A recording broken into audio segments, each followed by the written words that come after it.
que un origen humilde no es para avergonzarse, sino para sentirse orgulloso, que puedes comerte el mundo sin olvidar de dónde vienes. Y a las madres solteras, les enseñó a no pedir disculpas, a que pueden criar hijos maravillosos ellas solitas, y que una familia no necesita ser de papá y mamá para ser una familia de verdad. A las mujeres de nuestra edad nos enseñó que se puede envejecer con la frente en alto, que las arrugas no te quitan lo bonita, nomás te cambian la belleza de lugar, que ser importante no tiene fecha de vencimiento. Nos enseñó a todos que ser auténtico vale mucho más que ser perfecto, que mostrarte como eres, con todo y tus defectos, conecta 1000 veces más con la gente que cualquier imagen artificial y estudiada. Y quizá lo más valioso, nos enseñó que para tener éxito no hay que aplastar a nadie, que se puede llegar a la cima siendo buena gente, que la grandeza no está peleada con la generosidad. Verónica Castro fue, y sigue siendo, la prueba de que sí se puede, que se puede venir de la nada y triunfar, que se puede ser madre soltera y una reina, que se puede envejecer y seguir brillando, y que se puede vivir con todos los ojos encima sin perder nunca la dignidad. No todas lo van a lograr, claro, pero que una lo haya hecho nos dice que es posible. Y esa posibilidad, ese ejemplo que nos dio por 5 décadas, ese es el verdadero tesoro que Verónica Castro le deja a los que vienen.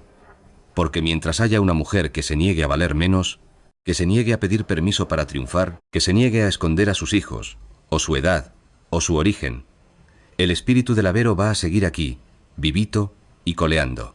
Y eso, amigos, más que cualquier novela vista en 120 países o cualquier disco de platino, eso sí es ser inmortal. Hay miradas que se quedan grabadas para siempre, ¿verdad? Y la de Verónica Castro es una de ellas. La mujer que, con esos ojazos, nos tuvo pegados a la televisión con Los ricos también lloran, la que nos sacó las lágrimas en Rosa Salvaje, y que, a sus 72 años, sigue siendo nuestra Vero, una de las estrellas más entrañables de México. Quédense conmigo, vamos a recordar su fortuna, sus lujos y cómo fue que esta mujer paralizó Rusia, abarrotó teatros en Argentina y levantó un imperio ella solita, desde cero. Les prometo que este chismecito de hoy les va a encantar. Arrancamos. Verónica Judith Sainz Castro. Ella nació un 19 de octubre de 1952, aquí, en la Ciudad de México. Su historia es la de muchas de nuestras madres, una familia de a pie, sin dinero de sobra ni mucho menos conocidos en el mundo del espectáculo. Nada de padrinos mágicos que le abrieran las puertas. Creció con su mamá como cabeza de familia, y ustedes recordarán, en el México de los 50 y 60, eso era un tema. Muy mal visto por la sociedad. Su madre trabajaba sin descanso para mantener a sus hijos, y Verónica, desde chiquita, se dio cuenta de que si quería un futuro diferente al que le había tocado, se lo tenía que ganar a pulso. Aquel México de los años 60 estaba cambiando a toda velocidad, y la televisión se estaba convirtiendo en la reina de todos los hogares. Televisa, ¿qué les digo? Era el gigante que controlaba todo, absolutamente todo lo que veíamos en la pantalla. Y para una jovencita como la Vero, la tele era más que un simple aparato. Era la única forma de salir adelante.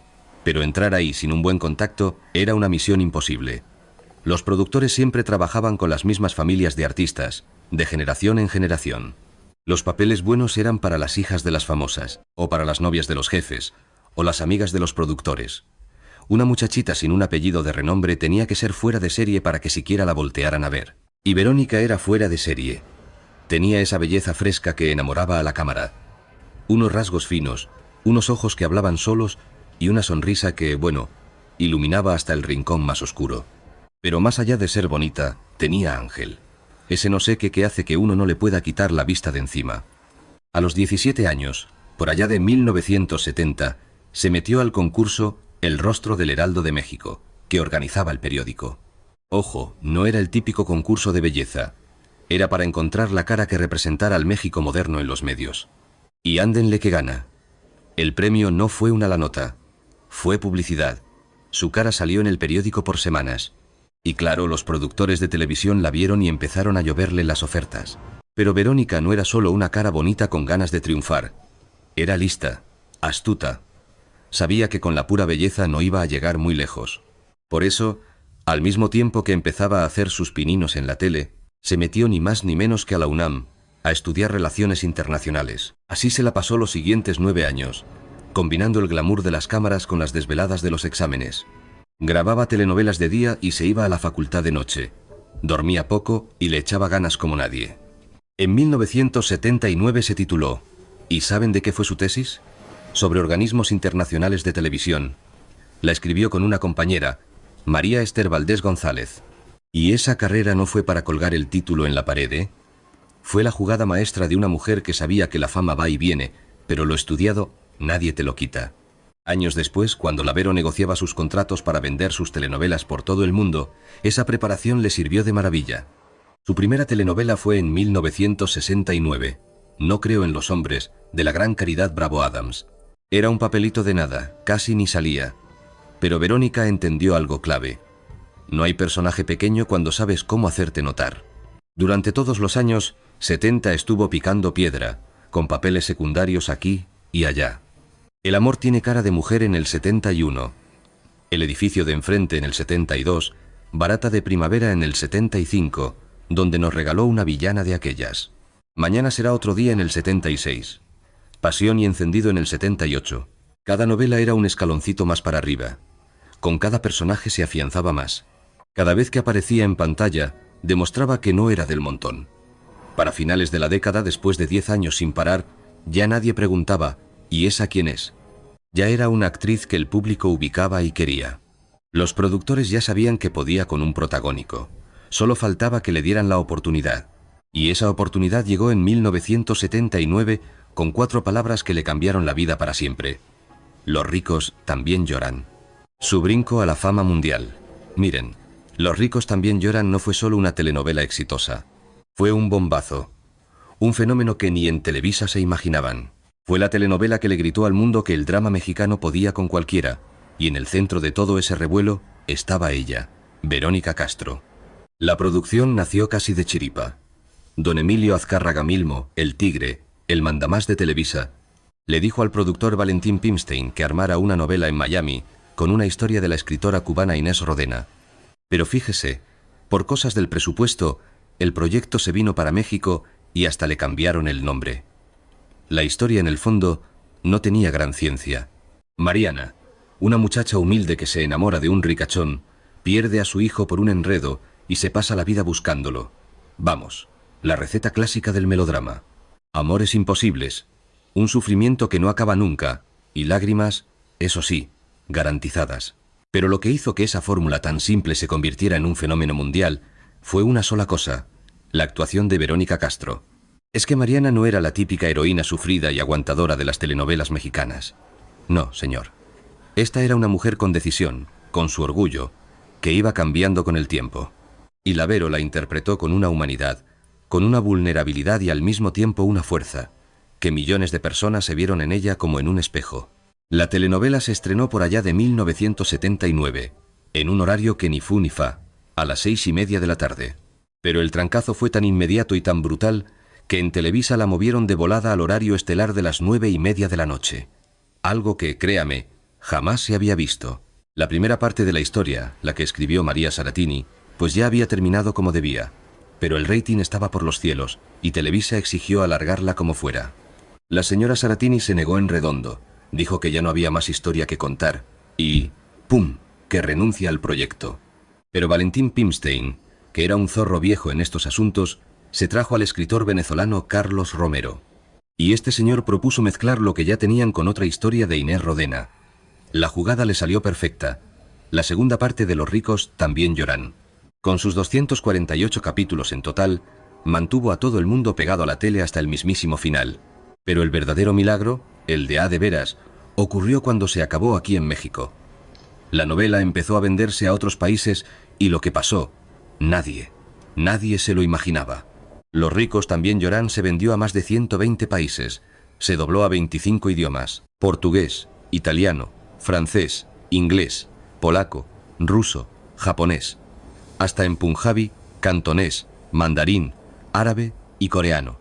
Se veía en lugares donde ni por asomo hablaban español, donde en su vida habían visto una telenovela mexicana. Lugares donde la mayoría de la gente, con trabajos, sabía dónde quedaba México en el mapa. Y en todos esos rincones del mundo, millones de personas lloraron con Mariana. Millones se enamoraron de Lavero.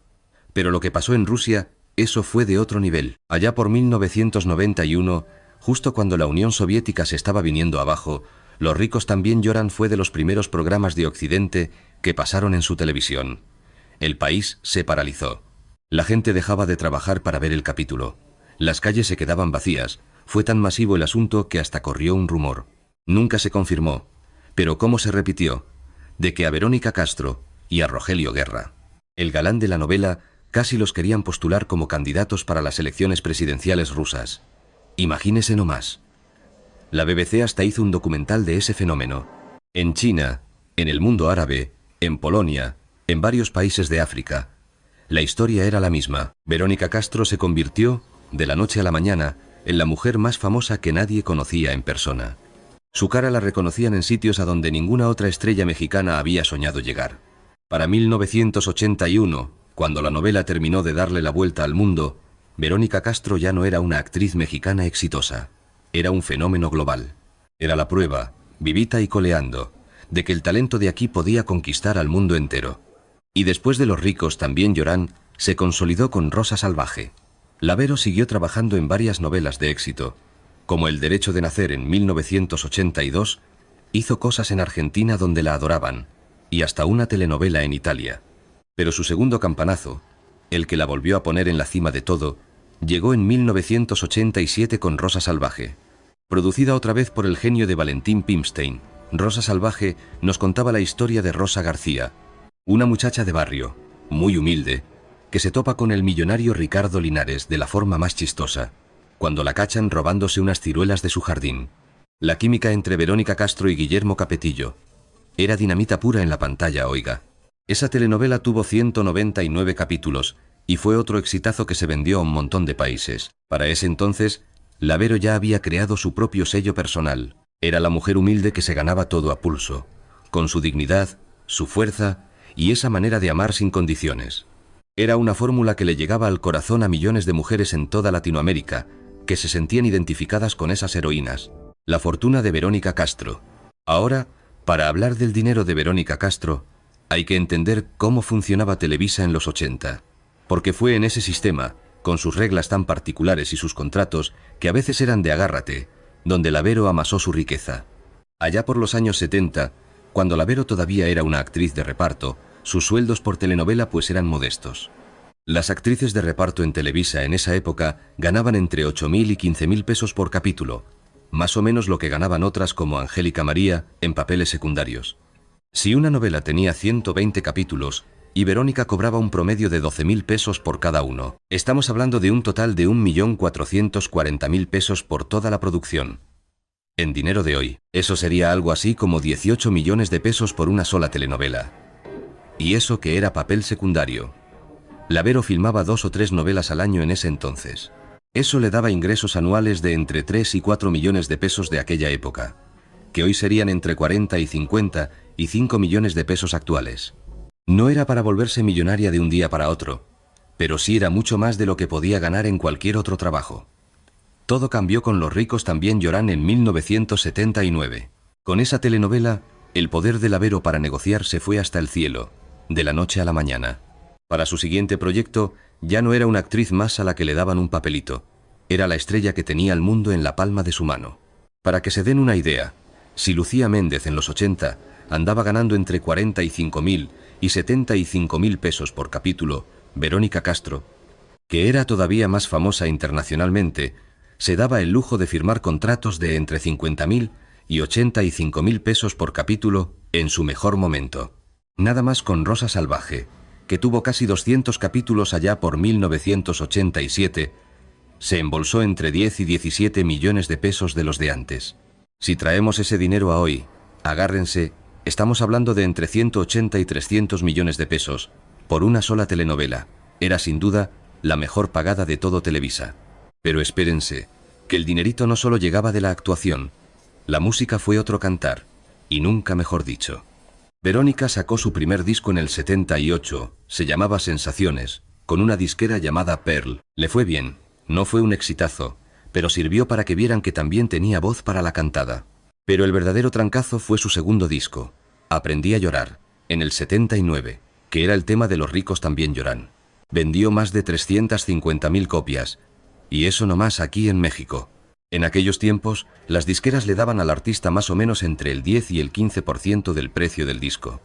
Un disco de Lavero te costaba como 420 pesos en el 79. Si hacemos cuentas, con 350.000 copias vendidas y su 12% de regalías, pues se llevaba como 17,6 millones de pesos por disco. Ese dinero hoy serían como 280 millones de pesos. Una locura, por un solo disco que pegara bien. Y fíjense, entre 1978 y 1986, grabó más de 10 discos que se vendieron como pan caliente. Así que, no más de la música. En esos años se metió entre 25 y 40 millones de pesos de la época, que hoy serían entre 400 y 650 millones de pesos. ¡Qué bárbaro! Y súmenle la conducción de programas. Su mala noche, no. Fue el programa que rompió todos los récords. Por echarse un programa a la semana, de 2 horas, Lavero cobraba entre 80.000 y 140.000 pesos por cada uno. Con unos 40 programas al año, era otro chorro de lana, entre 3,2 y 5,6 millones de pesos más al año. Y para cerrar el círculo, las presentaciones en vivo. Por un solo concierto en nuestro Auditorio Nacional, allá por el 85, cobraba entre 200.000 y 320.000 pesos.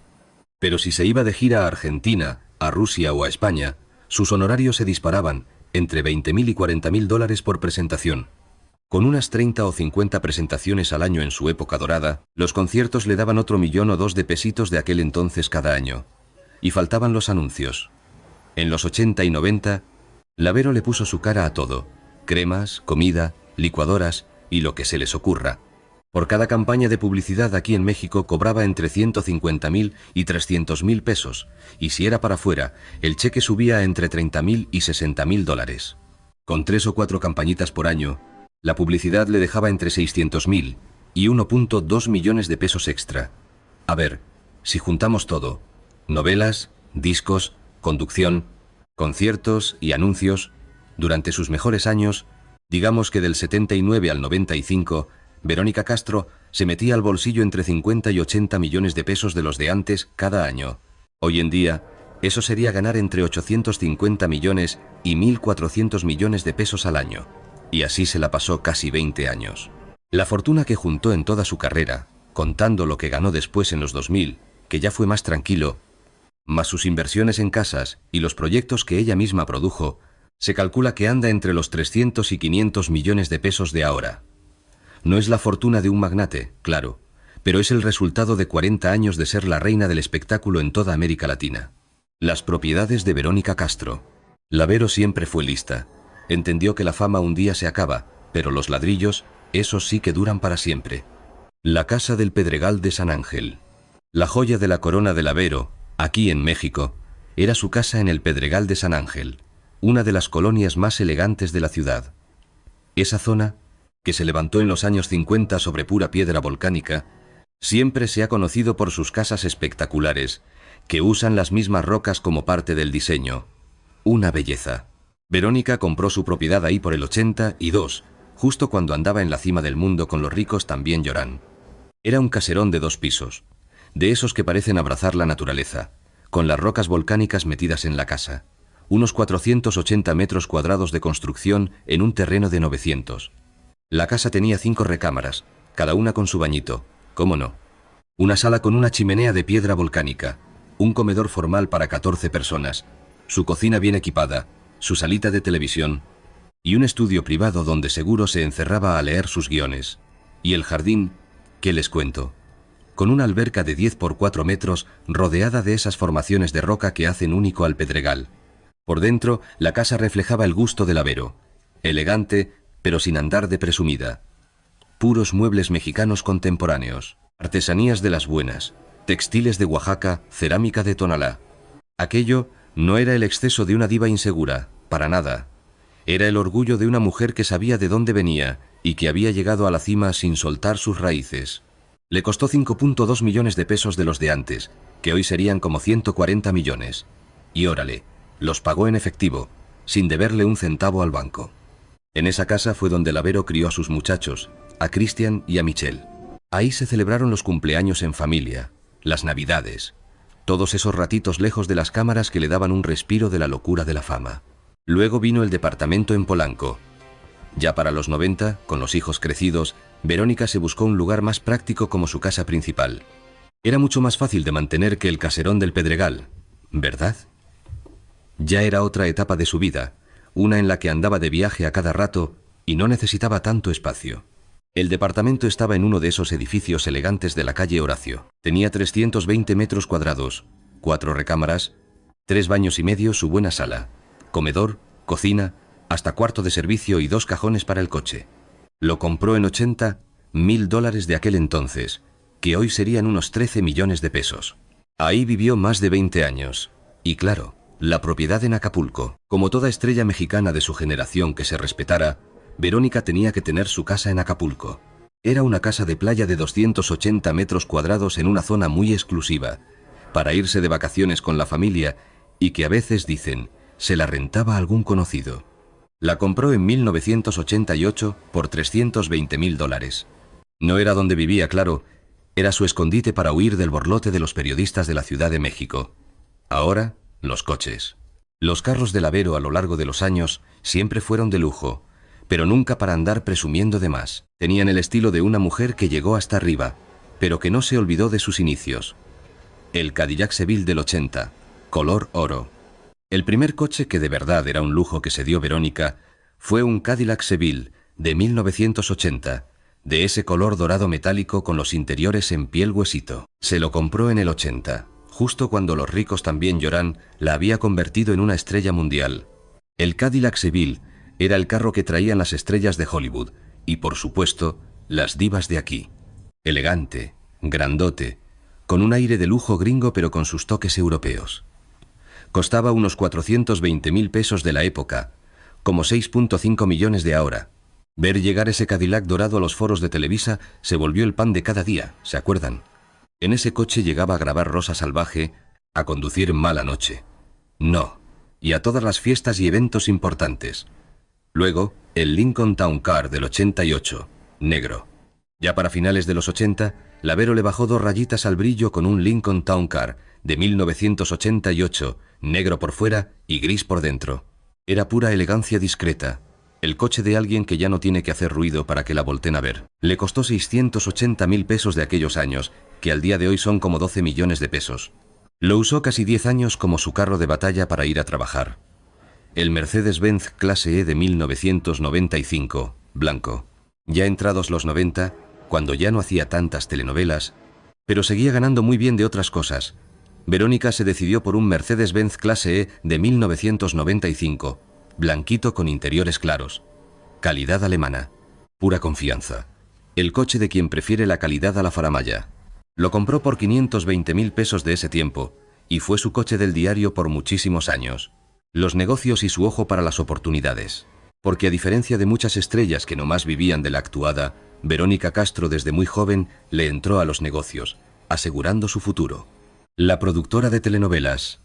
En 1990, fíjense, Verónica hizo algo que nadie esperaba. Se puso a producir su propia telenovela. Mi pequeña Soledad la produjo y la protagonizó ella misma, haciendo doble papel de madre y de hija. ¡Qué bárbara! Producir tu novela significaba más trabajo, más dolores de cabeza, más riesgo, pero también era tener el sartén por el mango y, claro, ganar más dinero. Como productora, Lavero no solo se llevaba su sueldo de actriz, sino también una buena tajada de las ganancias. Mi pequeña Soledad fue un exitazo que le dejó mucho más dinero que cualquier novela donde solo había actuado. Esa jugada de volverse productora le permitió seguir ganando un dineral, incluso cuando ya no salía tanto a cuadro. Y las inversiones en bienes raíces. Además de sus casas, Verónica le metió dinero a las propiedades para tener un ingreso seguro. Durante los 90 compró 2 departamentitos en la colonia Roma que le rentaba a gente profesionista. Cada departamento le dejaba entre 12.000 y 18.000 pesos al mes en los 90, lo que al año ya era una lanita de entre 290.000 y 430.000 pesos sin mover un dedo. No era para volverse millonaria de la noche a la mañana, pero sí era un dinerito seguro que caía en su cuenta, hiciera lo que hiciera. El secreto. Los derechos de autor. Miren qué lista salió Lavero, porque negoció muy bien para quedarse con un pedacito de las ganancias cada vez que repetían sus novelas. Así que cada que volvían a pasar Los ricos también lloran o La Rosa Salvaje, ya fuera aquí en México o hasta en el último rincón del mundo, a Verónica le llegaba su cheque. Allá por los años 2000 y 2010, Cuando ya no la veíamos tanto en la pantalla, ese guardadito le daba entre 150.000 y 280.000 pesos al año. Con eso no se mantenía una vida de jequesa, claro que no, pero era una entrada fija que demostraba que pensar a futuro desde joven tiene sus recompensas. Y vaya que le sirvió para mantener su estilo. Verónica Castro, por supuesto, vivió como la gran estrella que era, rodeada de lujos que correspondían a una de las reinas de la televisión en toda América Latina. Pero lo bonito de ella es que nunca la vimos con aires de grandeza. Siempre se le notó de dónde venía. Ah, el ropero de la Vero. En los 80s era puro glamour, como mandaba la época. Vestidos llenos de lentejuela, esas sombreras que parecían de futbolista americano y los peinados con tanto spray que seguro desafiaban la gravedad. Pero aquí viene lo bueno. A diferencia de otras divas que solo se vestían de marcas extranjeras, la Vero siempre le dio su lugar a los diseñadores de aquí, de México.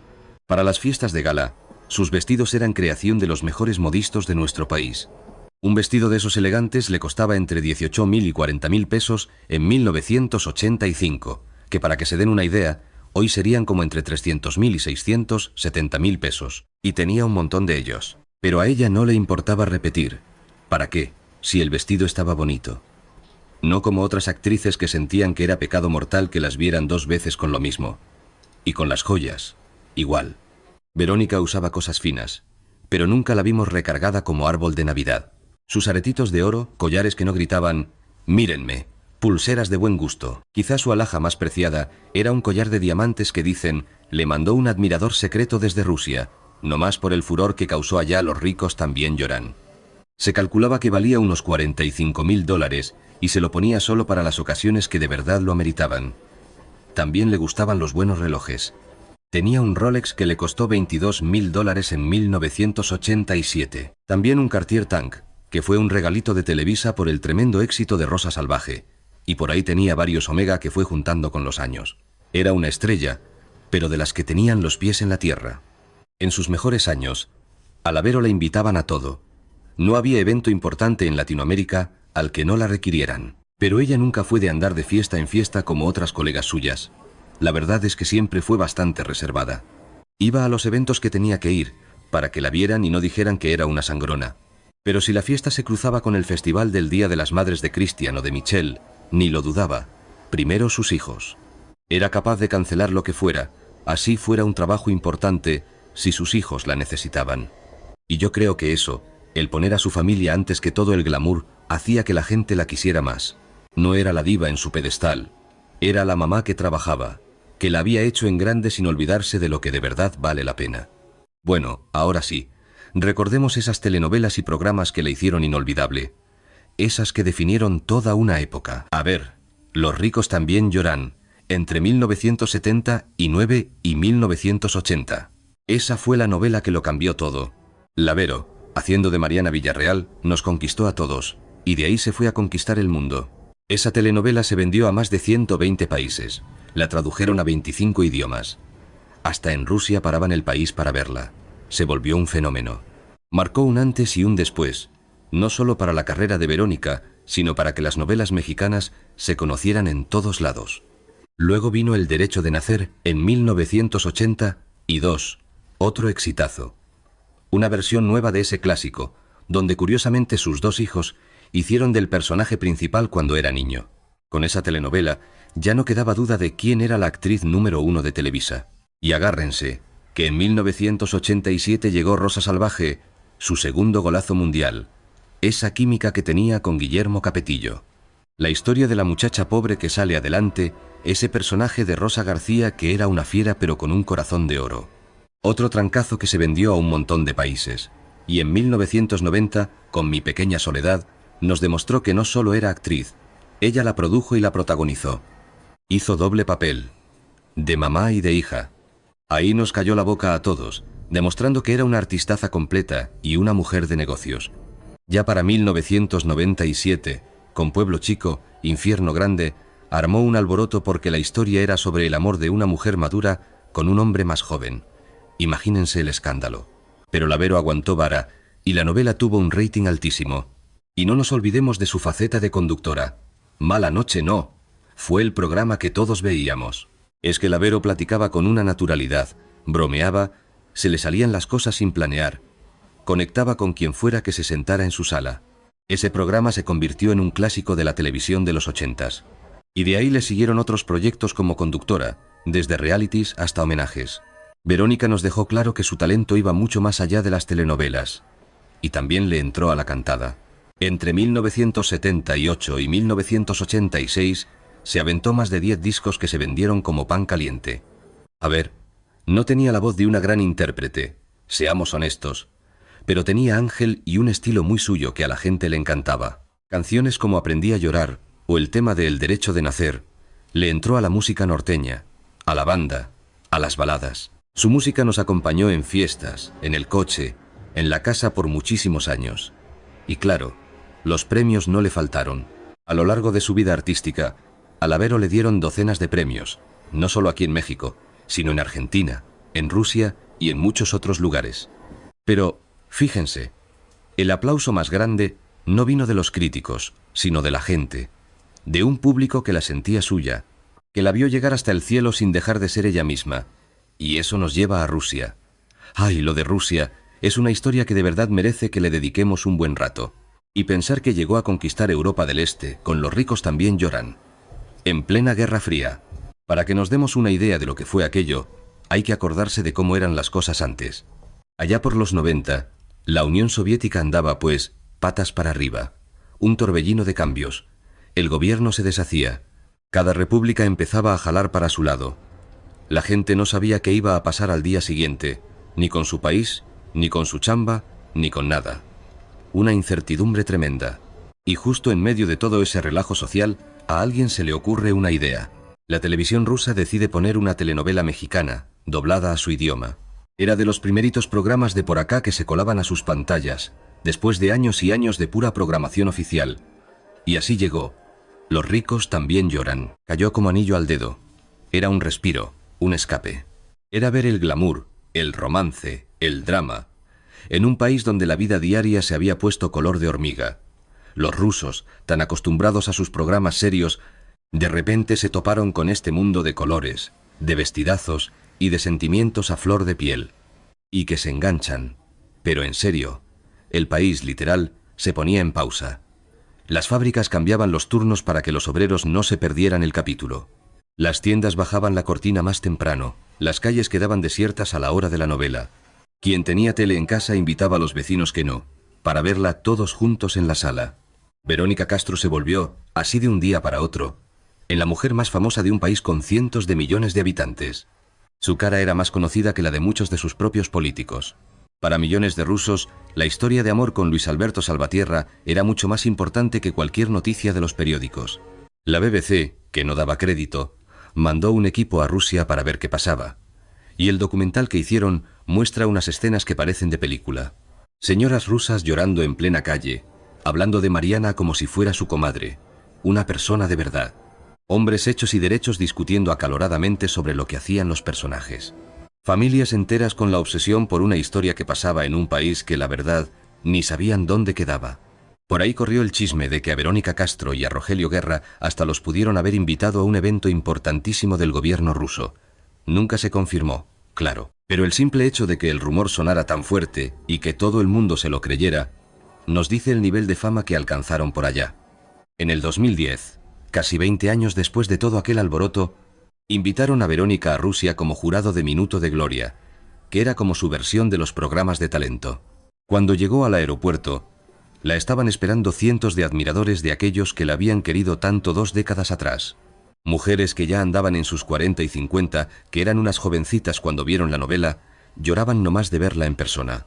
La Vero, con un nudo en la garganta, contó en las entrevistas que lo que vivió en Rusia fue de lo más fuerte de toda su vida, porque no era nomás la fama, era un cariño sincero, de gente que sintió que Mariana Villarreal los había acompañado en uno de los peores momentos de la historia de su nación. Aquel fenómeno en Rusia nos enseñó algo que a veces se nos olvida: el poder que tiene el entretenimiento para juntar a culturas que no tienen nada que ver, para tender puentes de puros sentimientos entre mundos que uno pensaría que son agua y aceite, para hacer que una actriz mexicana, de origen humilde, se convirtiera en un ídolo en un país lejanísimo, al otro lado del planeta. Y todo eso lo consiguió Verónica, siendo ella, auténtica, No fue con cálculo, ¿eh? No se puso a estudiar cómo pensaba el público ruso, ni cambió su actuación para que gustara afuera. Ella simplemente le dio vida a Mariana con el corazón en la mano, con toda su fragilidad, con toda su humanidad. Y esa humanidad le llegó a gente en lugares que nadie se hubiera imaginado. Y hablando de valentía, hablemos de su maternidad. La decisión de Verónica Castro de tener a sus hijos sin estar casada y criarlos a la vista de todos, sin pedirle permiso a nadie, fue en su momento un acto de una valentía tremenda. Cuando Verónica tuvo a Cristian, en 1974, de su relación con Manuel el Loco Valdés, el México de antes puso el grito en el cielo. Una actriz que apenas empezaba a brillar, soltera, con un hijo de un comediante famosísimo que ni se casó con ella ni reconoció al niño en público. Era el escándalo perfecto para acabar con una carrera. Así de fácil. Los meros de Televisa le dijeron que escondiera el embarazo, que inventara que el niño era de un matrimonio secreto, que se sacara de la manga cualquier cuento con tal de proteger su imagen de niña buena. Pero Verónica se negó, rotundamente. No solo tuvo a su hijo a la vista de todos, sino que lo sacó en la tele. Habló sin tapujos de ser madre soltera. Mandó a volar las ideas de inventarse un marido falso para normalizar las cosas. Y esa decisión le costó contratos de publicidad. Y mucho dinero. Imagínense, varias marcas le cancelaron campañas. No querían que su producto se anunciara junto a una mamá soltera. ¡Qué escándalo!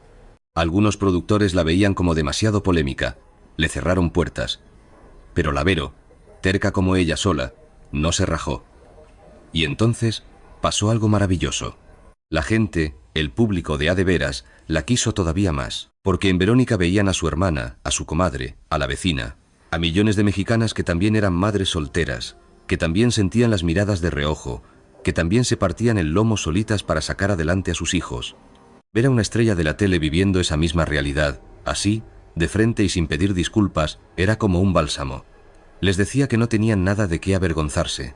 Les demostraba que claro que se podía ser una gran mamá, y al mismo tiempo, una mujer exitosa. Y cuando en 1981 tuvo a Michelle, con el empresario Enrique Niembro, pues se repitió la historia. Otra vez sin casarse, otro hijo fuera del deber ser. Más críticas, por supuesto. Y la misma respuesta de Verónica. La frente en alto y un orgullo que no se lo quitaba nadie. Y su manera de criar a los hijos. Rompió con todo. Se los llevaba a los foros de filmación, los presentaba en sus programas de televisión. Hasta actuaron de niños en las telenovelas. Ella no separaba su trabajo de su maternidad. ¿Qué va? Las vivía juntas, a la vista de todo el mundo. Eso, que hoy nos parece tan normal, en los años 70 y 80 era una verdadera revolución. Las actrices serias de la época casi escondían a sus hijos para no verse menos profesionales. Verónica los presumía. Y cuando Cristian creció y se volvió el cantante famoso que todos conocemos, ella se convirtió en el retrato perfecto de la mamá mexicana que apoya a sus hijos contra viento y marea. Lo defendió en cada uno de sus escándalos. Le aplaudió cada matrimonio y le aguantó cada divorcio. Ahí estuvo, siempre al pie del cañón, en cada momento importante. Y esa entrega de madre la hizo más querida que cualquier telenovela, porque millones de mamás en México se veían en ese espejo. Verónica no era la diva en su pedestal de mármol, era una de ellas. Una mamá que había llegado altísimo sin soltarle la mano a sus hijos. Ahora vamos al chismecito sabroso, los mitos y las verdades. Porque en la vida de la Vero se ha dicho de todo. El cuento de las rivalidades a muerte. Uno de los chismes que más duró fue el de sus pleitos con otras divas, sobre todo con Lucía Méndez. Las revistas de espectáculos vivieron por décadas de inventarles peleas, insultos y hasta sabotajes. La realidad, seamos honestos, es que la Vero y Lucía competían por el mismo trabajo. Y de vez en cuando, pues tenían sus roces. Como pasa en cualquier oficina, ¿a poco no? Pero de eso, a un odio de telenovela para toda la vida. La verdad es que fue más cuento de la prensa que otra cosa. Es más, ya de grandes, las dos han hablado bien la una de la otra. Ahora, el otro mito, los romances secretos. Por años los rumores le colgaron milagritos a Verónica con actores, productores y hasta políticos. La prensa le inventaba un novio cada semana, armaba un escándalo de la nada. Puro cuento. La verdad es que Verónica siempre fue muy suya con su vida privada. Tuvo dos relaciones importantes, de donde salieron sus dos hijos, con Manuel, el Loco Valdés, el papá de Cristian, y con Enrique Niembro, el papá de Michelle. Y párale de contar. Fuera de eso, guardó su corazón bajo 7 llaves. Y por último, el mito de la fortuna escondida. No falta quien diga que Verónica tiene millones y millones guardados por el mundo. Que si inversiones secretas, que si cuentas en Suiza. La realidad es bastante más normalita. A ver, de que ganó bien. Ganó bien. Fueron 40 años de no parar. Invirtió su dinerito con cabeza, sobre todo en bienes raíces. Y ahora vive tranquila de sus ahorros. Y de lo que le sigue generando su trabajo. Pero de eso a ser multimillonaria de película, pues no. Y claro, hubo momentos duros. Porque una carrera de 5 décadas no es un camino de puras rosas. Ahí le va el tema de la maternidad, sin boda. Tener 2 hijos, cada uno de un padre distinto y sin haberse casado, era dinamita pura en el México de los 70 y 80. A Verónica le llovieron críticas feroces, juicios de la gente, condenas en público. Pero ella nunca agachó la cabeza ni se hizo la arrepentida. Crió a sus hijos con un orgullo enorme, los presumía, los defendió como leona de los chismes. Y con el tiempo, esa actitud tan valiente la hizo todavía más admirada. Se volvió un faro para millones de madres solteras que la veían y decían: si ella pudo contra todos, yo también puedo. Luego, la caída de las telenovelas en los años 2000. Esa década fue complicada para ella, profesionalmente hablando. El tipo de novela que era su especialidad, la del cuento de hadas, como que ya no estaba de moda. Televisa ya andaba buscando caras más jóvenes, historias más reales. La Vero hizo los exitosos Pérez por ahí del 2009, y esa fue como su gran despedida de la empresa. Después de eso, las llamadas para ofrecerle trabajo empezaron a escasear. No fue fácil, para nada, pero ella lo supo llevar con clase. No se puso a atacar a las actrices nuevas, ni a quejarse en público. Simplemente buscó por otro lado. Hizo teatro, tuvo apariciones especiales y hasta le entró a los proyectos de Netflix. Y bueno, las polémicas de las redes sociales. Ya en estos últimos años, la Vero se ha metido en uno que otro enredo por cosas que ha dicho en entrevistas o en internet. Que si le contesta a otro artista, que si responde a una crítica o publica algo que arma un revuelo. Vaya, algunas de esas polémicas le han costado caro con los jóvenes, que la ubican más por los memes que por su carrerón. Pero, ¿saben qué? También nos dejan claro que a sus más de 70 años, la Vero sigue siendo la misma de siempre. Una mujer que no sabe de filtros y dice lo que le pasa por la cabeza. Así es su vida ahora. A sus 72 años, Verónica Castro se la vive tranquila entre la Ciudad de México y de vez en cuando Miami para estar con Cristian. Su día a día es el de una persona normal, ¿eh? No se crean.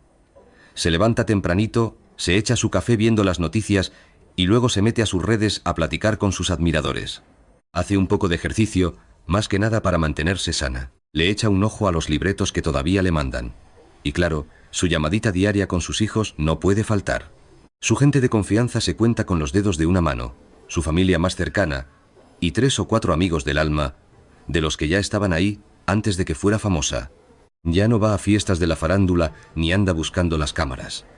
Vive con esa paz que te da el saber que ya no tienes que demostrarle nada a nadie. De dinero vive bien, no se apura. Tiene sus ahorros de 40 años de trabajo sin parar, las rentas de algunas propiedades y lo que le sigue llegando de cuando repiten sus novelas. Esas que siguen dando de qué hablar. Ojo, no es que nade en millones ni viva con los lujos de antes, pero preocupaciones de dinero, para nada. Se puede dar el gusto de decir que no a proyectos que no le laten y solo acepta los que de verdad le mueven algo por dentro. Su mayor felicidad hoy por hoy es ser abuela. Ver crecer a los nietos, apapacharlos. Ahora sí puede disfrutar a la familia sin la presión de ser la única que la sacaba adelante. Miren, cada que anuncia que ya se retira, en ese momento ella lo dice de corazón. De verdad cree que ya no quiere trabajar más. Pero pasan unos meses, le ponen enfrente un proyecto bueno y pues, no se aguanta. Porque Verónica Castro simplemente no sabe estar lejos de un foro. Y no es por debilidad. Es la marca de alguien que se pasó la vida entera frente al público. Para ella, actuar no es un trabajo, es lo que ella es. Y ahora, hablemos de lo que no se ve. Porque más allá de las novelas y los discos, la Vero nos dejó lecciones que van más allá de su carrera. Le demostró a millones de mujeres que se puede venir de abajo y llegar hasta arriba sin dejar de ser tú misma